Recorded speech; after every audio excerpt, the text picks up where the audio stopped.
आजकल कौन सा ड्रामा मशहूर है? जियो पे, हम पे। आपने 30 सेकंड में बताना है कि उस एपिसोड में क्या हुआ। जिसको अच्छे अंदाज से कहानी सुनाना आती है ना, या कहानी बनाना आती है माहौल को देख के, उसके लिए भी ये सबसे ज़्यादा फेवरेट टॉपिक है। जैसे मैं इसके लिए हमेशा मिसाल दिया करता हूँ, हमेशा मिसाल देता हूँ। अगर आप अंडरस्टैंड करते हो ये सबसे अच्छी अप्रोच है, सबसे अच्छी अप्रोच। लेकिन अगर आप कहते हो नहीं नहीं मैं इतना टाइम नहीं वेस्ट करना इसके ऊपर, 5 मिनट नहीं लगाने, तो फिर आपने क्या करना है? पहले MCQs आपके पास स्टॉप वॉच होनी चाहिए, 1 मिनट के अंदर अंदर आपने उस MCQs को देखना है। ओके जी, बिस्मिल्लाहिर्रहमानिर्रहीम। बेटा ये जो अब हम सेक्शन स्टार्ट करने जा रहे हैं ना, मेरे ख्याल में ये सबसे ज़्यादा, मेरा तो सबसे ज़्यादा फेवरेट सेक्शन है। क्योंकि क्या होता है कि इसमें आपकी अंडरस्टैंडिंग का बहुत ज़्यादा दखल है। अंडरस्टैंडिंग से क्या मुराद है? अंडरस्टैंडिंग से मुराद ये है कि आपने एक फ़िल्म देखी, ठीक है, या चलो कोई ड्रामा देखा। आजकल कौन सा ड्रामा मशहूर है? जियो पे, हम पे, कहाँ पे, कौन सा मशहूर है जो लगता हो कि हाँ यार ये बड़ा मज़ेदार चल रहा है? बताओ। मैं कहना कुछ करना, देखो मैं तो कहानी सुनना है, बताए कुछ तो होगा ना, कोई ड्रामा मशहूर होगा। मैं आप बताएं मैडम, नहीं पता? वेरी गुड, बहुत अच्छी बात है। फिल्म कौन सी लास्ट टाइम देखी? याद नहीं, काफ़ी टाइम। वाह वाह वाह वाह, ऐसे जनती लोग भी दुनिया में मौजूद हैं अभी, क्या बात है। हाँ जी बताएं, आप लोग बताओ यार, कोई ड्रामा जो देखते हो जी। हाँ हाँ मैडम, उसकी कहानी भी तुसी हसरत की भी कहानी तुसी भी दसी सी है, तो अब इसकी भी बताओ। इसमें क्या आजकल कौन सा मशहूर चल रहा है ड्रामा? क्या? जर्द पत्तों का बंद। बन वो खाने वाला? यहाँ पे बन क्या होता है? बंद। जर्द पत्तों का बन, ये बन क्या होता है? तो वह अमित भी भेजते पे बेटा, जज्बाती हो गए फिर। जर्द पत्तों का बन, तो टेंशन। बन बे नून दाल, बस नहीं, ये फिर कुछ और होगा।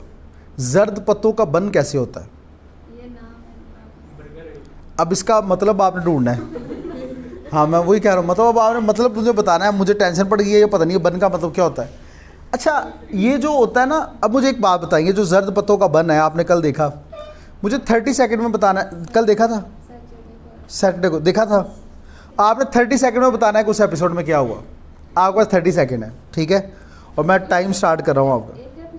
उस एक एपिसोड में क्या हुआ कह देना। वो लड़की जो मर्जी नाम ले लेना, मुझे थोड़ी पता है। नहीं देखा? उससे पिछले हफ्ते का देखा था, बस वो बता देना मुझे, ठीक है। आपके पास 30 सेकंड है, बताएंगे मुझे? नहीं बता सकती। 30 सेकंड में बताना है कि बस क्या जरताज ने XYZ ने इंज किया, तो उन्हें उहदे नाल इंज किया, तो इन्हें इंज किया, तो गल मुक गई। क्या विलेज लाइफ? देखा, कुछ कहानी आ रही है, ठीक है। मतलब मैं कह रहा हूँ 30 सेकंड में बस मुझे आपने वो कहानी बता देनी है क्या है, ठीक है। टाइम स्टार्ट करें? Okay, your time starts now. जल्दी से बताओ 30 सेकंड में क्या हुआ था पिछले हफ्ते में। टाइम शुरू हो गया है बाजी। ये मतलब है कि ताड़ी जो है ना वो इलेबोरेटिव पावर जो है ना वो ठीक नहीं है, इलेबोरेशन करना। अच्छा मैं ये क्यों कह रहा हूँ, यहाँ पे ये है, जिसको अच्छे अंदाज से कहानी सुनाना आती है ना, या कहानी बनाना आती है माहौल को देख के, उसके लिए भी ये सबसे ज़्यादा फेवरेट टॉपिक है, सबसे ज़्यादा फेवरेट टॉपिक है ये। मिसाल के तौर पे मैं कहूँ भाई कल क्या किया सारा दिन, तो अपने पूरे दिन को ज़रा मुझे बताओ। अब 3 तरीके हैं। एक तरीका ये है कि आप शुरू करें कि मैं उठने के बाद बेड पे बैठा रहा, फिर मैं को 3 मिनट बैठा रहा और सोचता रहा, 3 मिनट बैठा रहा और सोचता रहा। आप दूसरे के साथ भी 3 मिनट बैठ के उसे बताएं कि मैं क्या सोचता रहा, 3 मिनट में पूरा किया। यानी जितनी भी कहानियाँ वो वैसे ही वर्ड टू वर्ड बता देनी। पूरे दिन है तो फिर पूरा दिन लगा उसको बताने में। दूसरा तरीकाकार ये है कि आपके पास टाइम था तकरीबन 1 घंटा, और आपने उस पूरे 24 आवर्स की एक्टिविटी को कन्वर्ट कर दिया, या जो सिर्फ जागने की एक्टिविटी देखते हैं कि वो जो 15 घंटे या 16 घंटे की एक्टिविटी थी जागने वाली, उसमें आपने क्या किया, आप उस पूरे जो सेक्शन है 16 घंटे का उसे 1 घंटे में बता दो। और तीसरा होता है कि आप उसे 5 मिनट में बता दो, ठीक है। जैसे एक फ़िल्म होती है ना कोई भी, कि भैया आपने देखी है वो फिल्म, तो ज़रा उसके बारे में बताओ क्या है। तो अब डिपेंड करता है, जैसे मैं इसके लिए हमेशा मिसाल दिया करता हूँ, हमेशा मिसाल देता हूँ। एक शख्स थे, वो उनके वालिद साहब वफ़ात पा गए, दुआ कर लेना उनके लिए। तो क्या हुआ कि जनाब वो कोई आया उनके पास, आके उन्होंने पूछा जी क्या हुआ, वालिद साहब को क्या हुआ था? कहते कुछ नहीं जी, सवेरे उठे ने, सवेरे उठ के तो जनाब उन्होंने पहला कलमा पढ़िया, पहला कलमा पढ़ने तो बाद उठे ने, उठ के उन्होंने कूली की है, तो कूली करने तो बाद लस्सी का पूरा गिलास चाढ़िया, ठीक है। फिर उस तो बाद उन्होंने पराठा दिता सी ते नाल अंडा दिता है, वो नाल भी उन्होंने कच्ची लस्सी पीती है, पहले दही दी पीती, बाद चों कच्ची लस्सी पीती है। फिर उस तो बाद उठे ने, उठन तो बाद उन्होंने पैलियां का एक राउंड मारिया, पैलियां का राउंड मारन तो बाद घर आए ने, घर आने तो बाद कहना मैनू गर्मी गर्मी जी लग रही है। तो घर वाले ने कहा ठीक है, तू आराम ना बह वो थोड़ी देर, लेकिन वो ना जिंदगी च आराम कित्थे सी, वो जा गए ने तो जाके ढारे दे विच, पंजाबी की बात बता रहा हूँ, ढारे में गए और जाके जो है ना वो उन्होंने भैंसों को देखा, देखभाल की। घर आए, घर आके कहते हैं जी मेरी तबीयत और ख़राब हो रही है, मुझे गर्मी ज़्यादा लग रही है। तो हमने उसे लस्सी के 2 गिलास और दिए, और उन्होंने 2 के बाद कहा जी मैंने 2 होर दे दो, उन्होंने 2 होर दिते। जो चौथा गिलास पी रहे ने, पता नहीं की होया है, गिलास इत्थों डिग्गा तो जरा ना कहते हाय मेरा साह नहीं निकलन दिया। तो फिर मेरी माँ जी ने कहा, यानी उन्होंने दी बुढ़ी जी ने कहा कि तुसी ज़्यादा लस्सी पी ली है, खा पी बोतल लिया तो ज़रा आराम ना बह हो, ठीक है। तो यही गल होंदी रही है, तो हत्थां हत्थां दे विच ही वो जरा ना फौत हो गए। ये पहले बंदे को कहानी बताई, दूसरे बंदे को बताई, तीसरे बंदे को बताई, अब बंदे ज़्यादा आ रहे हैं, अब बंदे ज़्यादा आ रहे हैं। पहले मतलब वो जो चौथा 5वां बंदा है उसके सामने कुछ नहीं, सवेरे उठे ने, उठ के उन्होंने खाना खुना खादा है, पैलियां च गए ने, वापस आए ने, फिर जना उन्होंने थोड़ा गर्मी गर्मी का कह रहे सन, तो फिर की होया, ढारे च गए ने, भैंसां नूं वेख्या, घर आए ने, कहते गर्मी बहुती लग रही, अम्मी ने गिलास दिता, तो दूजा गिलास हले पी रहे सन, तो वो नाल ही फौत हो गए। कहानी जो है वो कितनी हो गई, कम हो गई। अब जनाब 10वें 15वें बंदे के बाद फिर कहानी है, की होया जी, वो बस जी अल्लाह का हुक्म, फिर क्या हुआ, बस जी अल्लाह का हुक्म। ये कहानी उसकी बनानी है तो क्या बनानी है, सवेरे बिल्कुल सही उठे ने, रोटी शोटी खाधी है, पैलियां च होके आए ने, वो पानी पी रहे सन, तो पता नहीं की हो गया। अब कहानी क्या हो गई, मुख्तसर हो गई। तो इसी तरह जो है ना वो हमारी ज़िंदगी के अंदर चल रहा होता है। आप लोगों के अंदर ना चीज़ों को बताने का एक जो टैलेंट होता है ना, ये जिसके पास जितना अच्छा होता है ना, ये अच्छा कैसे होता है, जितना आपकी अंडरस्टैंडिंग या विजुअल एबिलिटी होती है। आप आ रहे हो, आते वक्त आप देख रहे हो कि लोगों के फेशियल एक्सप्रेशन कैसे हैं, यानी कोई बाइक चला रहा है, मैं तो बड़ा मज़ेदार होता है मेरे लिए, मुझे बड़ा मज़ा आता है, मैं नोट करता हूँ। जिस दिन मेरी हैंड फ्री, जैसे आज था, तो आज मेरे कॉलर बड्स की चार्जिंग ख़त्म हुई थी, तो मैं फिर वेहदा वूदा आया इधर उधर। तो वो क्या होता है कि लोग कई होते हैं मोटरसाइकिल चला रहे होते हैं ऐसे करके, ठीक है, कभी आपने गौर किया हो, गौर करना, कई होते हैं मोटरसाइकिल चला रहे होते हैं इस तरह का मुँह होता है उनका, यानी आप कभी गौर करें आपका हादसा ही नहीं ख़त्म होगा। कभी बच्चे इस तरह बनने को, यानी वो जितना उसकी दूसरों को देख के जजमेंटल पावर होती है ना, और फिर उसको इलेबोरेट करने की पावर होती है, वो उतना ज़्यादा ज़िंदगी को एंजॉय करता है। लेकिन जिसके अंदर ये पावर नहीं होती वो एंजॉय नहीं कर सकता, वो कभी भी एंजॉय नहीं कर सकता। तो हमारे पास जितना ज़्यादा हम चीज़ों को देखते हैं और देखने के बाद उसको एब्जॉर्ब करते हैं, कुछ सोचते रहते हैं, तो हम अपने अंदर एक क्रिएटिव एबिलिटी लेकर आते हैं। इसे नाम दिया जाता है क्रिएटिव एबिलिटी का। और क्रिएटिव एबिलिटी कैसे बढ़ती है, गौर व फिक्र करने से, ठीक है, पॉन्डर ओवर करने से। जितना आप चीज़ों के ऊपर गौर व फिक्र करोगे उतनी ज़्यादा आपकी एबिलिटी बढ़ती चली जाएगी। और एक वक्त आएगा कि सिर्फ आपके सामने कोई चीज़ आती है, यानी वो कहते हैं ना कि मैं इंसान को देख के बता सकता हूँ, उसके चेहरे से देख के बता सकता हूँ उसे सबक आता है कि नहीं आता।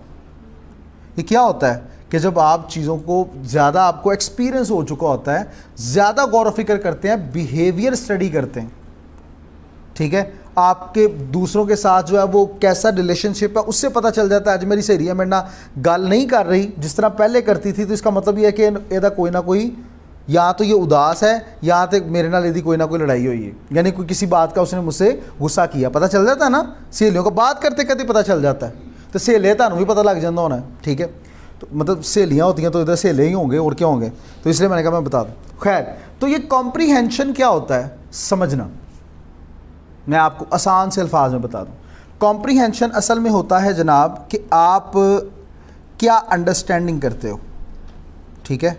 जिसकी अंडरस्टैंडिंग पावर जितनी अच्छी होती है ना, उतना ज़्यादा वो इंसान क्रिएटिव होता है और उतना जल्दी सक्सेसफुल होता है। ये बात याद रखिएगा। जो कहता नहीं मैं सबक याद करता हूँ, सिर्फ अपने सबक के साथ रहता हूँ, मैं इधर उधर गौर व फिक्र नहीं करता, मैं जनाब बिल्कुल भी जो है ना वो दुनिया से आउट हूँ, तो इसका मतलब ये है कि देयर इज़ समथिंग फिशी, को मसला है। हाँ, मैं हमेशा बच्चों को कहा करता हूँ कि जनाब आप ना, अब जब आप स्टूडेंट लाइफ के अंदर होते हैं ना, तो आप समझ लिया करें कि एक दिन में 17 घंटे आप इस दुनिया से अलग हैं, या 16 घंटे 15 घंटे आप इस दुनिया से अलग हैं। ठीक है, कैसे 15 घंटे अलग हैं कि यहाँ पे आप पढ़ के गए हैं, तो पढ़ने के बाद अगर आपका जितना ज़्यादा जो पढ़ाई से रिलेटेड सेक्शन है, आप उस सेक्शन में क्या करते हो कि सिर्फ ये समझ के बैठ जाते हो कि सिर्फ मैं हूँ और मेरी किताबें। इसके अंदर मैं 15 घंटे की बात कब कह रहा हूँ कि जब आप की लाइफ एक टाइम मैनेजमेंट के मुताबिक चल रही है, टाइम को मैनेज कर रहे हैं आप, और उसके अंदर आपकी 15 आवर्स की एक्टिविटी वो होनी चाहिए जो यकीनन आपके फ्यूचर गोल से रिलेटेड हो। और फ्यूचर गोल में क्या क्या चीज़ें आती हैं, मैं सबसे पहले ये वर्ड लिख रहा हूँ कि आपकी इंटरटेनमेंट सबसे पहले भी आती है इसमें, यानी आपका बिल्कुल चीज़ों को जो है ना वो सुकून से लेना, मतलब एक दूसरों की बातों को, अच्छा दूसरों की बातों पे ध्यान देना, बातों पे ध्यान देना, दूसरों ने आपके बारे में क्या कहा, सिर्फ उसके ऊपर ना आपने 45 मिनट्स देने करने हैं, अगर दे भी दें तो ज़्यादा से ज़्यादा, वरना बेवकूफ़ रहो, बेवकूफ़ रहो। आपने कभी गौर किया कि जब हमें अकल आती है ना, तो हम तभी ज़रा ज़्यादा टची बन जाते हैं। उसने मेरे बारे में ये कहा, उसने मेरे ख़िलाफ़ ये कहा, तो हम सारा दिन उसके बारे में सोचते रहते हैं, इसी टेंशन के अंदर कि यार उसने मेरे बारे में ये कह दिया, मेरे बारे में पता नहीं वो क्या सोच रहा होगा या सोच रही होगी। एक अहमी बात आती है ना माइंड में। तो जब हमारे अंदर अकल आ जाती है ना, तो अकल में हम ऐसी सोच को लेके आ जाते हैं। तो मैं कहता हूँ कि अकल इंसान को ख़राब करती है, मुझे जहाँ तक ये लगता है। इंसान बच्चा रहे तो ठीक है, बच्चा क्या होता है, उन्हें थप्पड़ मारता, वो 2 मिनट बाद उठ के वो पापा, प्यारे पापा, थप्पड़ ही खाया होता अभी उससे। लेकिन हम में से कोई किसी को डांट ही दे, अब चूँकि हम बड़े हो गए हैं, अकल आ गई है, तो हम जो है वो 2-2 दिन नहीं बुलाते, 7-7 दिन नहीं बुलाते। तो ये अकल ने तो हमारा बेड़ा गर्क नहीं किया। कभी गौर किया हो आपने कि आप दोस्त हैं तो दोस्तों के साथ भी अगर आप बैठे हैं तो कोई एक बात होगी, उसके बाद नाराज़, बस हफ्ता नहीं मिलना, 10-10 दिन नहीं बात करनी। तो ये अकल ने तो हमारा मेरे ख्याल से बेड़ा गर्क किया हुआ है।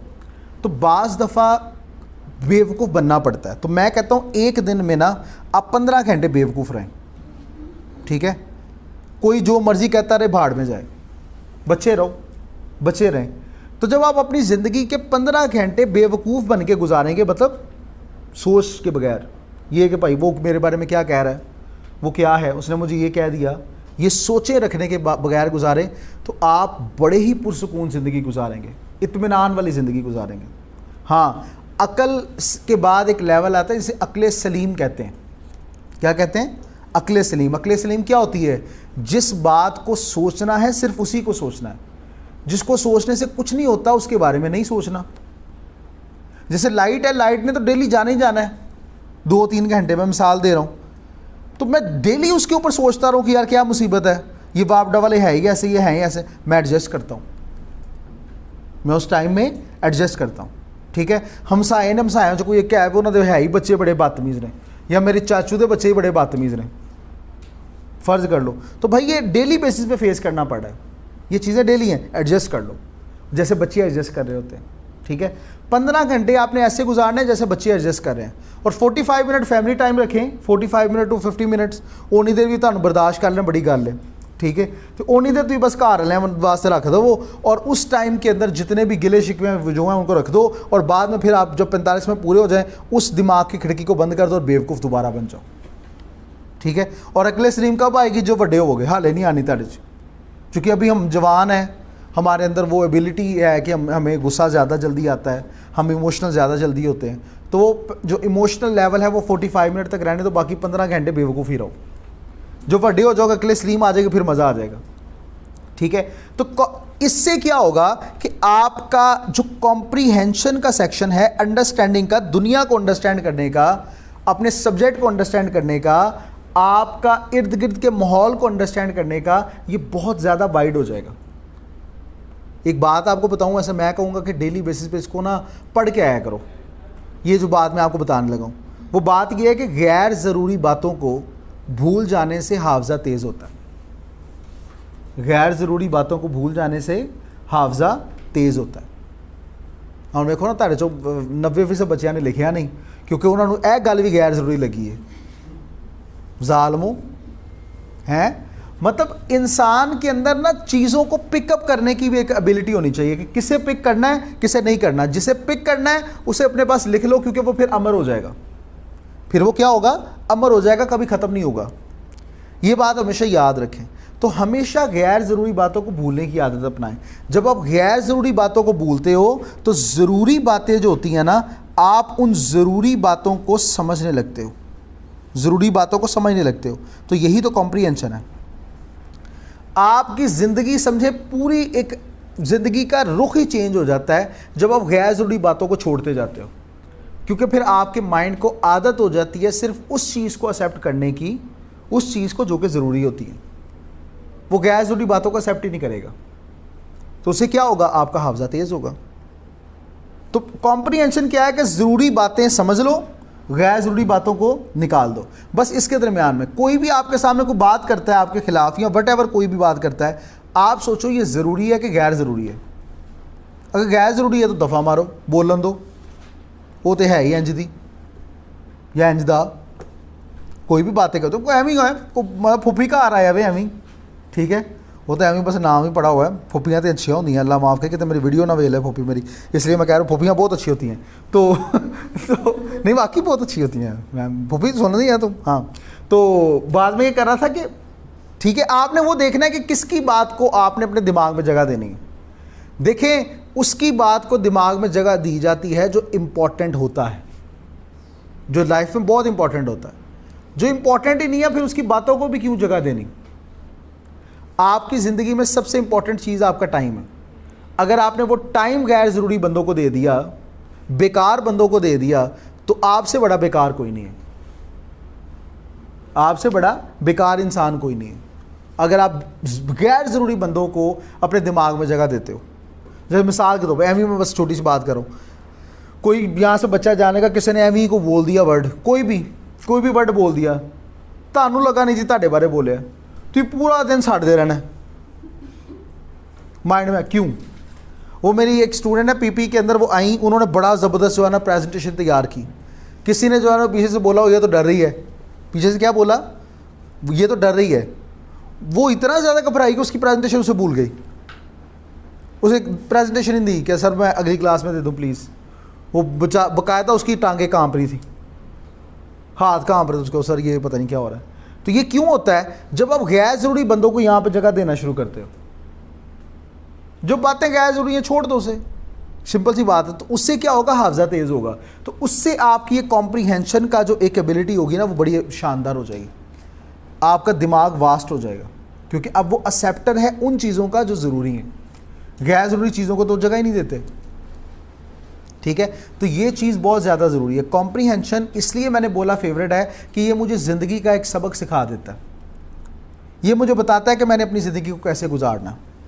तो अगर आप उसको समझने लग गए तो आपकी ज़िंदगी का मसला हल हो गया, ठीक है। अच्छा, ये बातें तो हुई। अब मैं ज़रा बातों को थोड़ा और वास्ट करूँ और आपके लिए ज़रा उसे और अच्छे तरीके से एक्सप्लेन करने की कोशिश करूँ।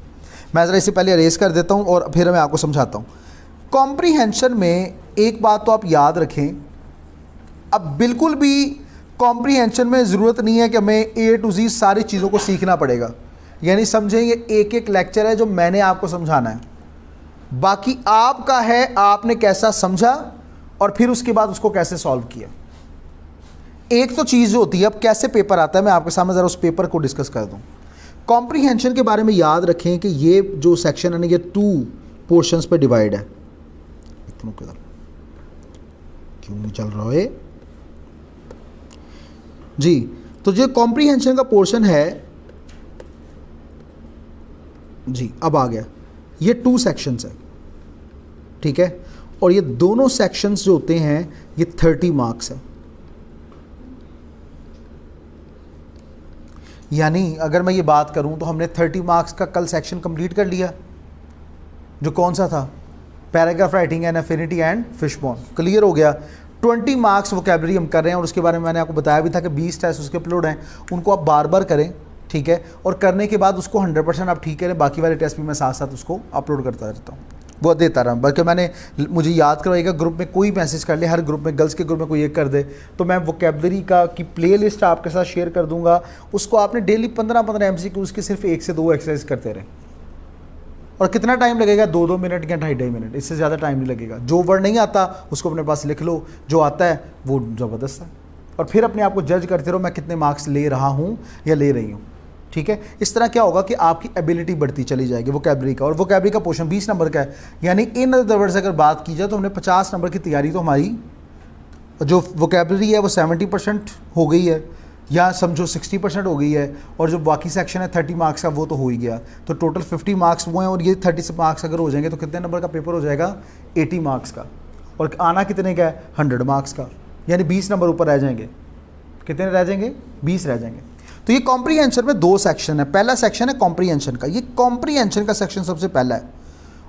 सिर्फ समझने के आपको 20 नंबर हैं, कितना आसान काम है। देखो, गैर ज़रूरी बातों को भूलने से कितना फ़ायदा मिल रहा है पेपर में कि 20 नंबर मिल रहे हैं आपको, सिर्फ इसके 20 नंबर हैं। क्या होगा? एक पैसेज आएगा, मैं आपको ज़रा बता दूं। पैसेज आएगा और कहा जाएगा कि जनाब इस पैसेज से मुतल्लिक ये 10 MCQs हैं।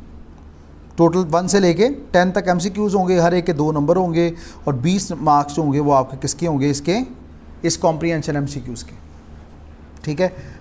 पैराग्राफ आया, उस पैराग्राफ को समझें, उस पैराग्राफ को अंडरस्टैंड करें। मैंने तकरीबन 15 के करीब एक्सरसाइज इसके ऊपर कर दी हुई हैं। इसके ऊपर 15 से 18 के करीब एक्सरसाइज बनाई हुई हैं। आपके नोट्स में भी 5 एक्सरसाइज जो पढ़ी हैं वो अलग हैं, यानी टोटल 20 आपके पास जो है वो पैसेज हैं जिनके ऊपर आप क्या MCQs बनाए गए। तो आपने क्या करना है कि आपने सिर्फ क्या करना है, समझना है उनको, और समझने के बाद फिर वो नीचे जो MCQs दिए गए हैं आपने उन MCQs को सॉल्व करना।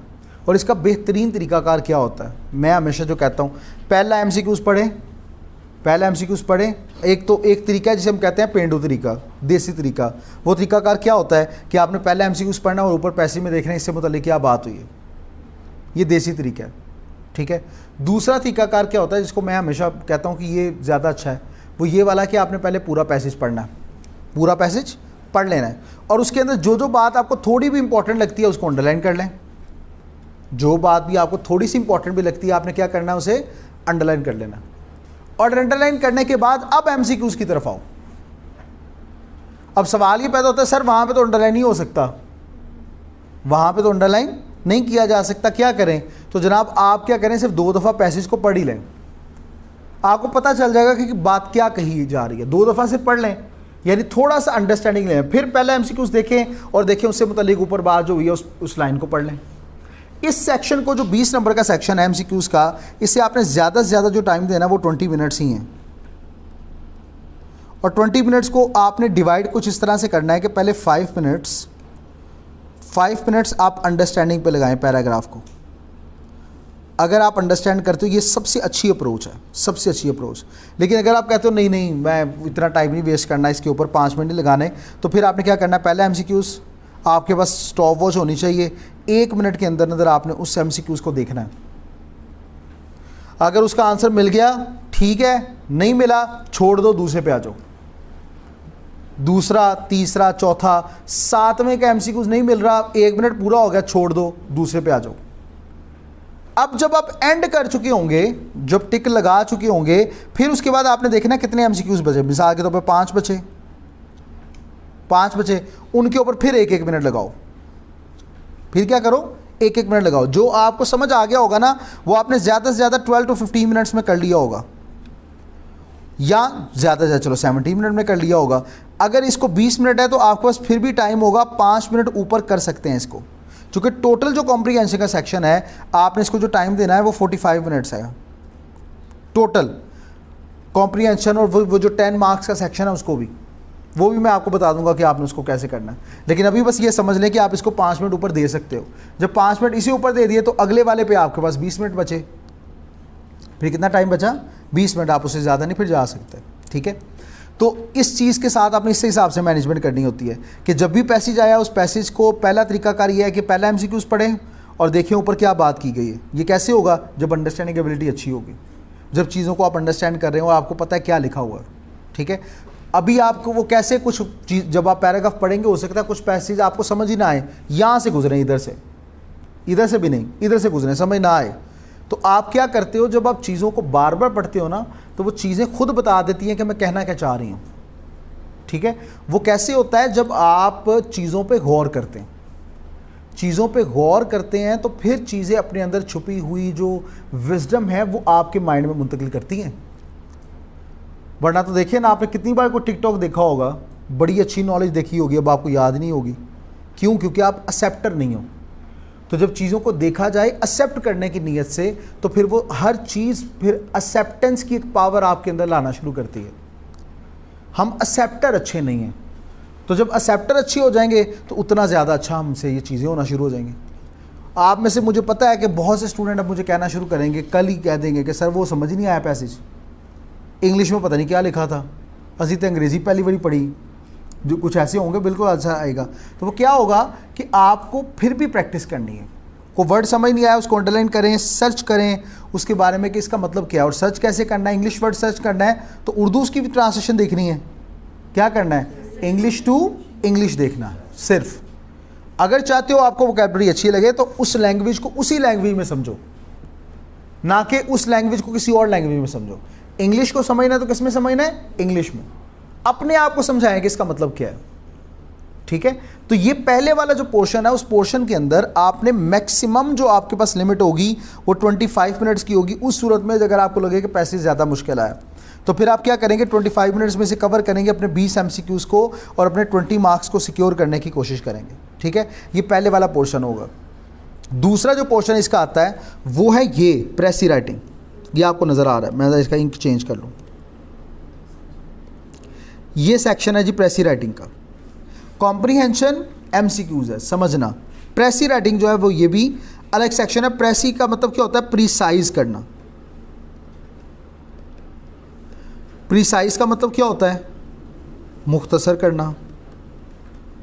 वही जैसे मैं अपने नाम की मोनस बाजी से पूछ रहा था कि ज़रा मुझे बताएं वो जो आपने ड्रामा देखा बंद पत्तों के बंद बंद बंद, वो जो भी था बंद बंद, ठीक है, तो आप उसमें देखा वो थे कि मेरे लिए गैर ज़रूरी था ना, मुझे भी याद नहीं है नाम।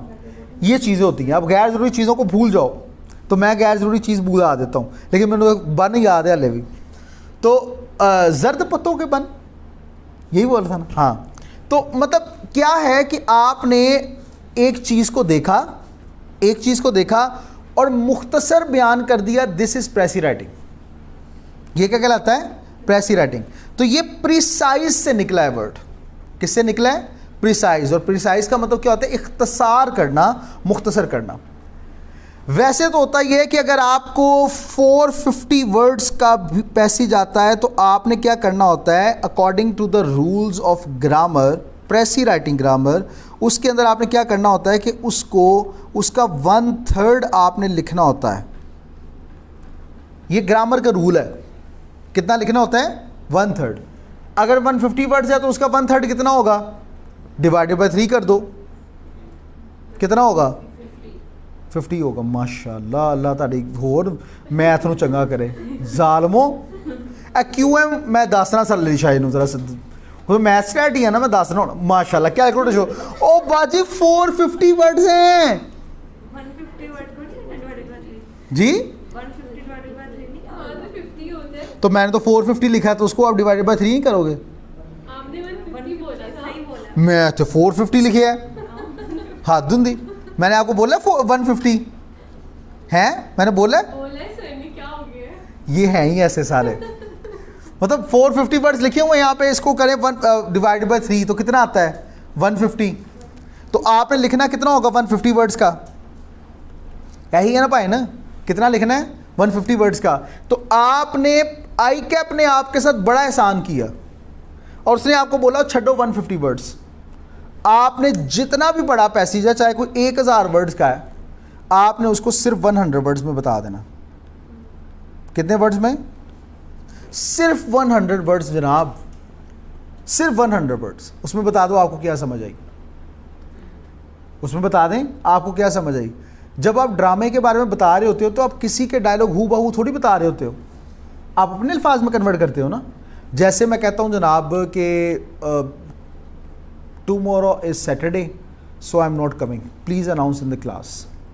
ठीक है, तो दो तरीके हैं, तो आप क्या करोगे, एक तरीका पढ़ा था आपने, एक तरीका है जिसको हम नाम देते हैं किसका, डायरेक्ट तरीका।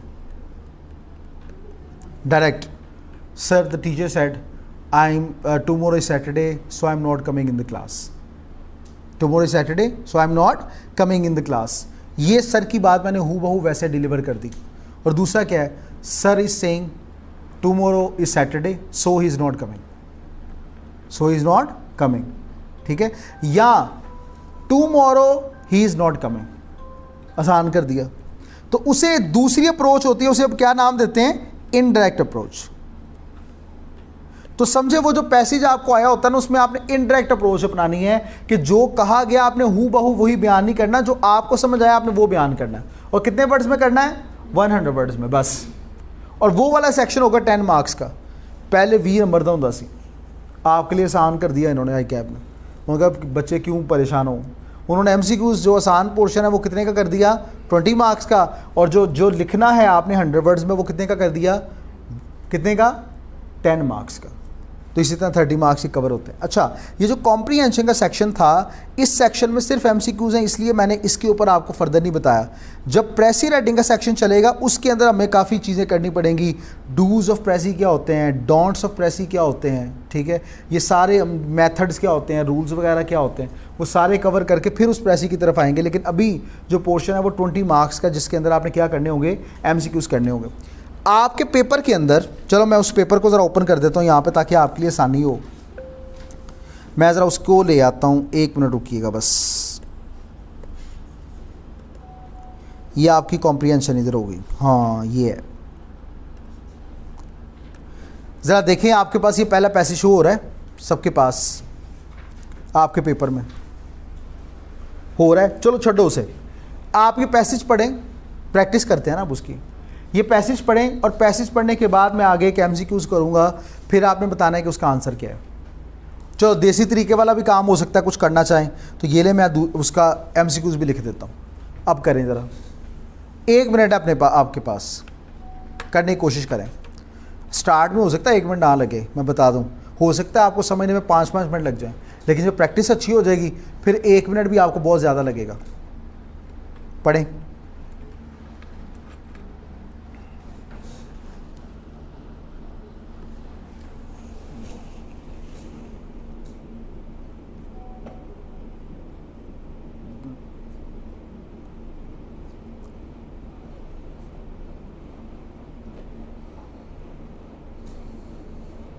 हाँ जी, जिसने कर लिया वो हैंड रेज करें। हुई वाओ। और चोरी टोपी वाले,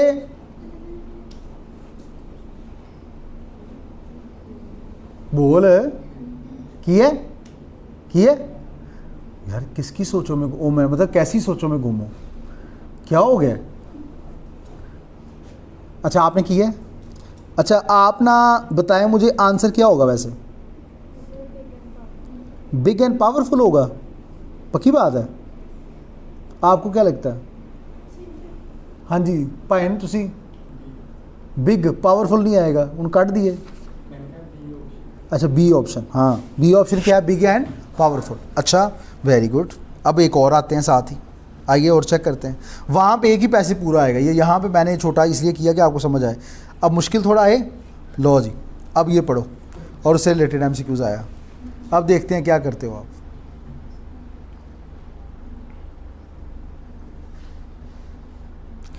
टू एंड 3 है, को आगे आ रहा है, ठीक है।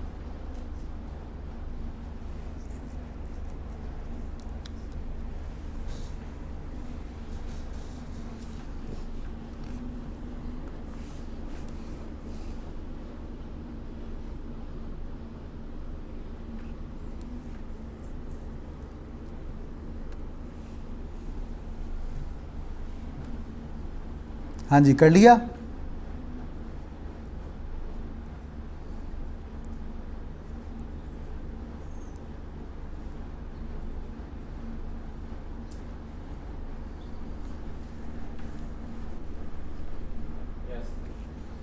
अच्छा, एक बच्चे ने, किसने किया? वेरी गुड, एक बच्चे ने अभी तक किया है। आप एक दफ़ा ज़रा पैराग्राफ पढ़ ही लें, मैं ज़रा आपकी अंडरस्टैंडिंग एबिलिटी चेक करना चाहता हूँ कि अंडरस्टैंडिंग एबिलिटी किसी की कैसी है, यानी चीज़ों को ग्रास्प करने की एबिलिटी किसी की कैसी है। चूँकि इस पैसेज से मुतल्लिक आगे 2 MCQs और हैं, तो मैं अब वो ये पैसेज नहीं दिखाना चाह रहा, तो मैं देखूँगा आप कैसे करते हो। ज़रा पैराग्राफ अच्छे से पढ़ लो।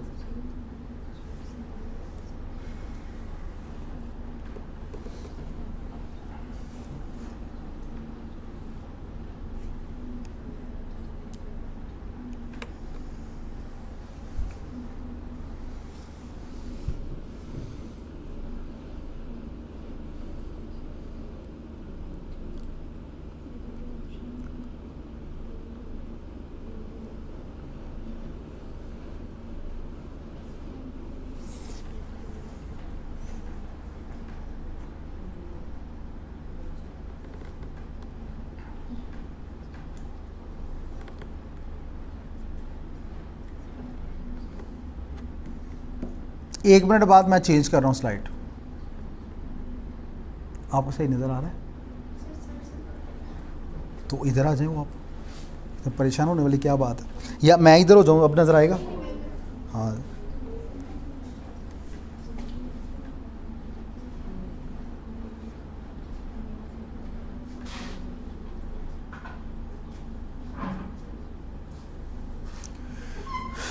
जी जनाब, नेक्स्ट स्लाइड पर जाएं। पैसेज पढ़ लिया सबने? अच्छा, इसका एक और तरीका भी होता है, आप में से किसी ने वो नोट नहीं किया, मैं देख रहा था कोई करता है कि नहीं।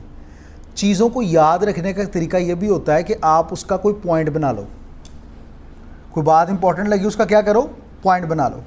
ये कैसे होता है? जब इंसान ज़्यादा पढ़ता है और फिर उसकी एबिलिटी इतनी अच्छी हो चुकी होती है कि वो सिर्फ चीज़ों को पॉइंट में कन्वर्ट करने की क्षमता रख लेता है। क्षमता समझते हो? क्या बात है मेरी, मुझे हिंदी भी आती है। तो ये क्या होता है कि ये जब आप बार बार पढ़ते हो, ज़्यादा चीज़ों को पढ़ते हो, यानी ज़्यादा आप अपने माइंड को यूज़ करके आपने अपनी एबिलिटी, अंडरस्टैंडिंग एबिलिटी इतनी अच्छी कर ली होती है कि चीज़ों को सिर्फ पढ़ो, पॉइंट में समझ आ जाता है, आप उसे लिख सकते हो। खैर, अब मैं आगे 2 ऑप्शन और लेके आता हूँ, ज़रा मुझे बताएं इनका भी आंसर क्या होगा। अब चेक करते हैं, जिसको पता लग जाए वो हैंड रेज करे।